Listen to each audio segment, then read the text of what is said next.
오늘 이 영상을 끝까지 보시면요, 독서를 습관화할 수 있는 3가지 방법, 그 3가지 방법을 얻어가실 수 있습니다. 독서 매우 중요하죠. 레이먼드 연구원이 조사한 연구 결과를 보면요, 우리가 독서를 하게 되면요, 책을 통해서 읽은 간접 경험과 그 다음에 우리가 직접적으로 경험한 것에 대해서 우리의 뇌는 그것을 구분하지 못한다고 합니다. 이 말을 들었을 때 많은 어머니들은 그냥 구분하지 못하는구나 이렇게만 생각하시는 경우들이 많은데요, 여기서 중요한 부분이 있습니다.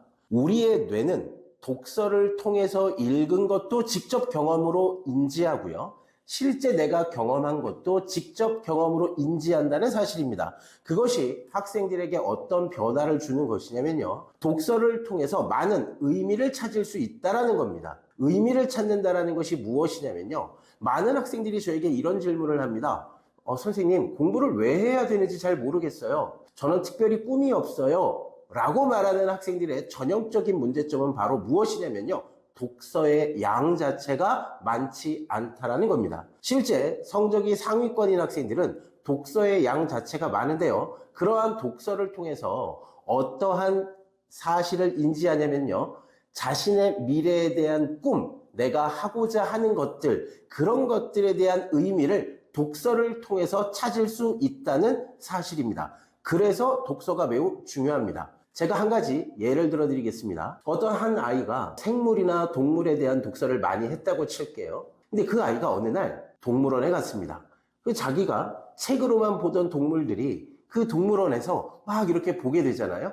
그러면 책으로만 봤던 그런 많은 지식과 정보들을 동물원에 가서 실제로 경험하면서 그 동물에 대한 이야기를 표현할 수 있게 됩니다. 그러한 표현들은 그 아이에게 자신감을 갖게 하고요, 다른 사람들에게 자신을 내세움에 따라서 자존감이 형성될 수 있습니다. 그리고 그러한 자존감은 결국 학습에까지 영향을 미치게 됩니다. 나는 이런 부분들을 통해서 내가 좀 잘하는 것 같아. 그렇게 생각하다 보니까 자연스럽게 모든 학습과 관련돼서 조금 더 자신감을 갖고 임할 수 있다는 사실입니다. 어머니들께서 독서의 중요성에서 가장 중요하게 생각하셔야 될 부분은 바로 이 부분입니다.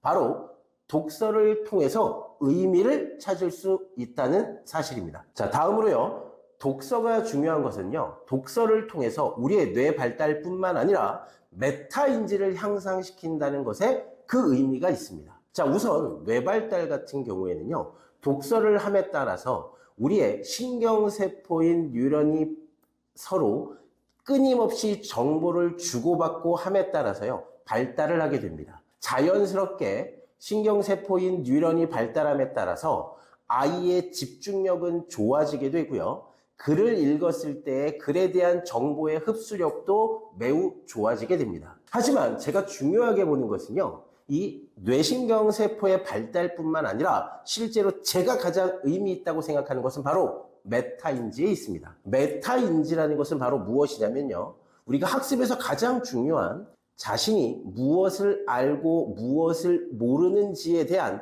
자기 객관화가 가능한 것이 바로 메타인지입니다. 지금 외국에서 미국뿐만 아니라요, 유럽에서도 가장 많이 연구가 활발하게 진행되고 있는 것이 바로 이 메타인지인데요, 메타인지가 발달한 학생일수록이요, 자기 객관화뿐만 아니라 거기서 나아가서 타인과의 공감을 더욱더 잘할 수 있게 되고요, 그러한 공감과 객관화를 바탕으로 해서 학습의 효과는 더욱더 두드러지게 나타난다는 결과가 최근의 연구 보고서로 많이 발표되고 있습니다. 그렇다면 우리가 이렇게 독서라는 것을 통해서 뇌 발달뿐만 아니라 메타인지까지 발달할 수 있다면 결과적으로 독서 안 할 수가 없겠죠. 내 아이가 지금 중학생인데 과연 가능할까요? 내 아이가 초등학생이라면 좋았을 텐데요. 아쉬워만 하지 마시고요, 지금 중학생이든 지금 고등학생이든요,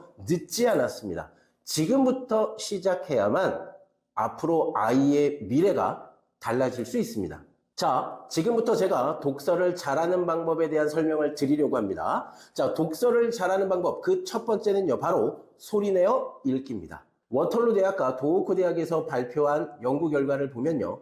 소리내어 읽기를 하는 경우에는 일반적으로 그냥 책을 읽는 것보다 10% 이상의 기억력이 향상되는 효과가 있다고 합니다. 그러면 과연 소리내어 읽기를 우리는 어떻게 연습하는 것이 좋을까요? 만약에 내 아이가 7세나 6세 아니면 초등학교를 졸업하려고 하는 6학년 정도까지는요. 부모님께서 내 아이에게 직접 읽어주는 것이 가장 좋습니다. 부모님이 내 아이에게 6학년이라는 늦은 나이까지 책을 읽어주다 보면요. 내 아이와 정서적으로 공감하는 그 유대감이 형성되는 것뿐만 아니라요. 글을 읽어줌에 따라서 내 아이가 기억력이 향상되는 효과도 있습니다. 또한 여기서 가장 중요한 것은 무엇이냐면요. 부모님과 아이가 문장을 한 문장씩 교대로 읽는다거나 아니면 역을 달리해서 주인공 역 아니면 남자 역, 여자 역 이렇게 배역을 달리해서 한 문장씩 읽는 경우에는요. 글에 대한 집중력도 높아진다는 사실입니다. 자, 다음으로요.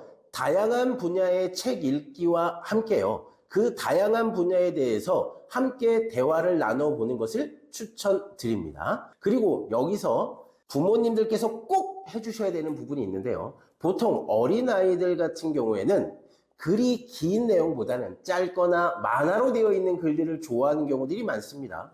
그러면 어머님께서 적극적인 대화를 통해서 글밥이 좀 많은 글들이요. 쉽게 말해서 줄글로 되어 있는 글들로 자연스럽게 유도하면서 넘어가 주시는 역할을 어머님들께서 해주셔야 된다는 겁니다. 그런데 그렇게 자연스럽게 넘어가려면 무엇이 필요하느냐? 바로 어머님과의 대화입니다.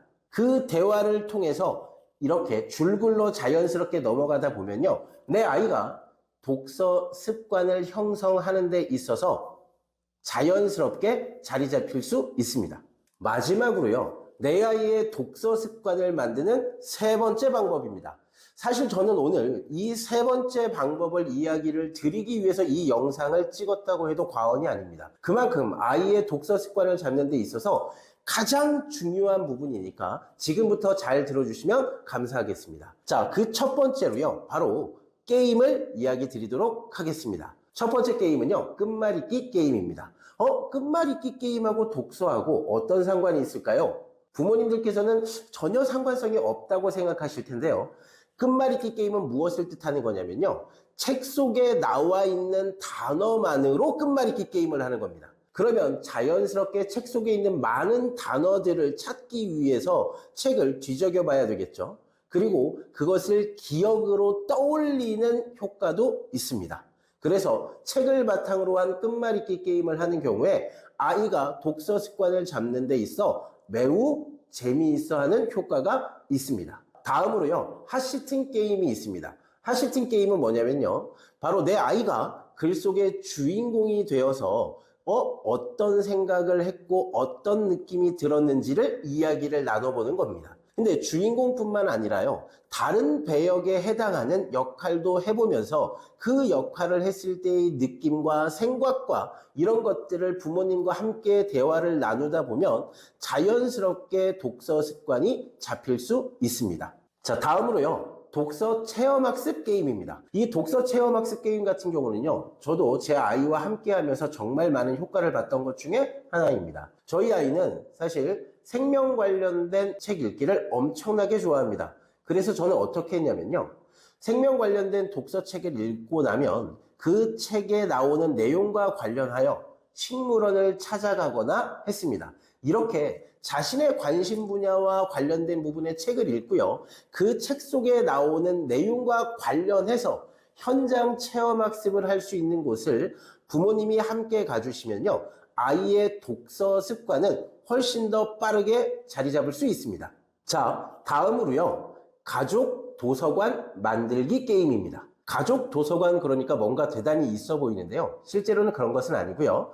우리 집에 책꽂이가 있죠. 그 책꽂이를 분할해서 나누는 겁니다. 아빠 책꽂이, 엄마 책꽂이, 그 다음에 첫째 누구 책꽂이, 둘째 누구 책꽂이 이렇게 나누어 놓는 겁니다. 그리고 자신이 읽고 싶은 책이나 자신이 소중하게 생각하는 책들을 스스로 정리할 수 있도록 하는 게임입니다. 그러면요, 이게 자연스럽게 그 책에 대한 애착이 형성되는 것뿐만 아니라요, 그 책을 읽고자 하는 욕구도 함께 커집니다. 나아가서요, 자연스럽게 자신의 책꽂이를 정리하는 정리 습관도 함께 만들 수 있습니다. 자, 여기서 제가 하나의 팁을 더 드린다면요, 국어 교과서에 보면 문학 작품들이 있습니다. 저 같은 경우에는요, 문학 작품을 읽고 나서 그 문학 작품 속에서 나오는 내용과 관련하여 아이와 함께 그림으로 표현하는 것도 매우 효과가 큰 것 같습니다. 자, 제가 오늘 여기까지 해서요, 독서의 중요성뿐만 아니라 어떻게 하면 독서를 습관으로 자리 잡을 수 있는지에 대한 이야기를 드렸는데요. 내 아이가 지금 초등학교니까 독서 할 수 있어요? 내 아이는 중학교라서 안 돼요 라고 생각하지 마시고요. 내 아이가 중학교이더라도 우리 아이가 독서 습관이 지금 없다라면 지금도 늦지 않았습니다. 꼭 반드시 독서 습관을 자리 잡을 수 있도록 해주십시오. 이상 푸른국어 국어사부 여기까지 마치도록 하겠습니다. 감사합니다.